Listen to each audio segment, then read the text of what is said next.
Well, and in the Fair Housing Act, I mean, so let's just go through the main components. It's race, color, national origin, religion, sex, familial status, and disability. And sex used to be man and women, or men and women. Now that's changed into, your sexual orientation or who you identify as. And some states have overlays on top of the Fair Housing Act. Like New Mexico specifically, you can't discriminate on ancestry. So who your ancestors were, you can't be discriminated against that. Now, I don't know any instances where that's, applicable, but apparently it's happened that, maybe you I'm sure it has. Yeah, if you think back to like eugenics, you used to have to show, your ancestry lines, and this was added, tree. I mean, I would say within recent years. So I guess if you had Spanish descent, you couldn't be discriminated against that. I mean, I think that to me, that kind of falls under national origin, but I guess there's some delineation there. So I don't know, but there are layers to this as well. So you have to be really careful because some of the things that you may not, but that you may think are good to say really actually violate the Fair Housing Act. And HUD, the Housing and Urban Development, is basically enforces that, and they will come after you. They will, you can face fines and even prison time in certain instances, which is, probably something that needs to happen if people are really out there breaking these rules, because there's a whole reason why we have this Fair Housing Act. I mean, I always tell clients, I'm like, we don't discriminate against anyone. If you have a briefcase full of hundreds, we're going to sell the property, right? I mean, that's really how you should view it is, are you a viable, capable buyer that's trying to purchase a property? Doesn't matter who you identify as, where you came from, what your familial status is, what your age is, other than being of legal age, then you have the capability to buy that property. You should be a viable buyer and treated as such. I think it's really interesting that the Fair Housing came out before ECOA did, Equal Credit Opportunity Act, because we can't discriminate against, especially like, let's say sex or minorities, but you couldn't get a loan. You couldn't have your own bank account. There's a lot of, if you were married, you had to have your husband sign off on things. So, you're talking about females in particular. Yeah, women and minorities, but specifically women couldn't have even their own bank account until, what was it, like 1978? Yeah. It's like late 70s. So it's funny hearing, like when I talk to my I have a lot of grandmas, and every single one of them talks about mattress money. You got to have your own money. You have to have your own stuff. They're very, very vocal about it because, I mean, parents could not they couldn't, especially grandmas, mothers couldn't get their own house until they could actually get the lending for it, So you can say, oh, well, we couldn't discriminate then, but if you couldn't get a loan, what were you going to do? Sure. Yeah. Well, and it wasn't until the 70s that NAR took discrimination out of their code of ethics, because up until then they said you have to follow the social norms, which is redlining and steering and all that kind of stuff to try to segregate certain people into certain areas.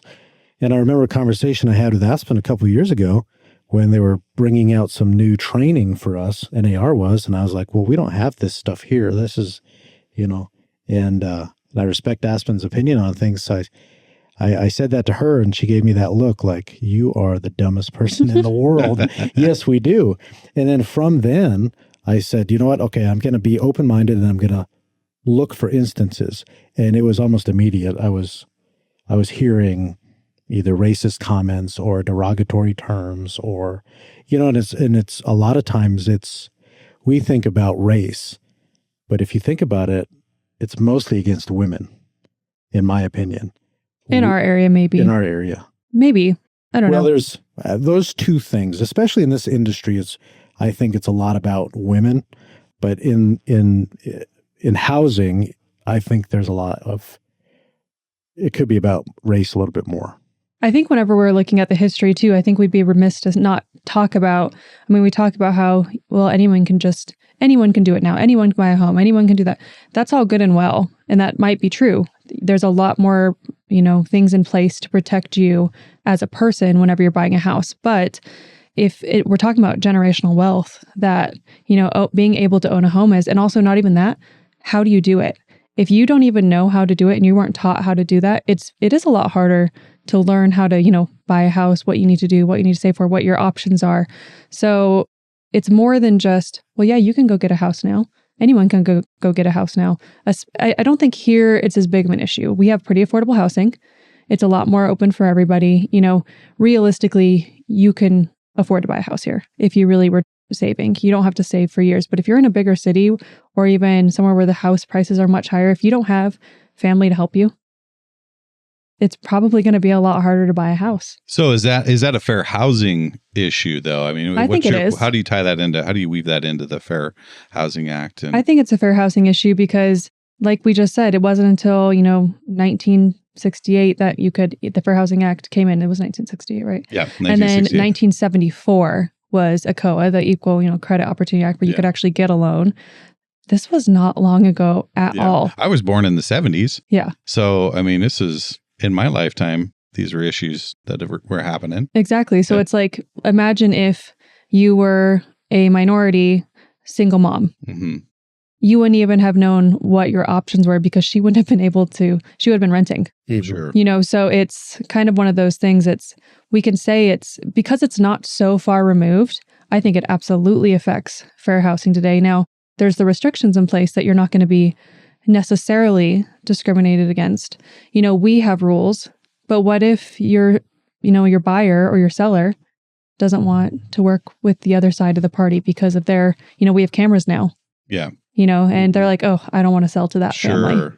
Sure. Or I only want to sell to someone with kids. And that's a big argument right there for not doing love letters. Yep. For our audience. Love letters are basically letters that buyers write saying, this is me, this is who I am, this is about me, my family, or whatever it is.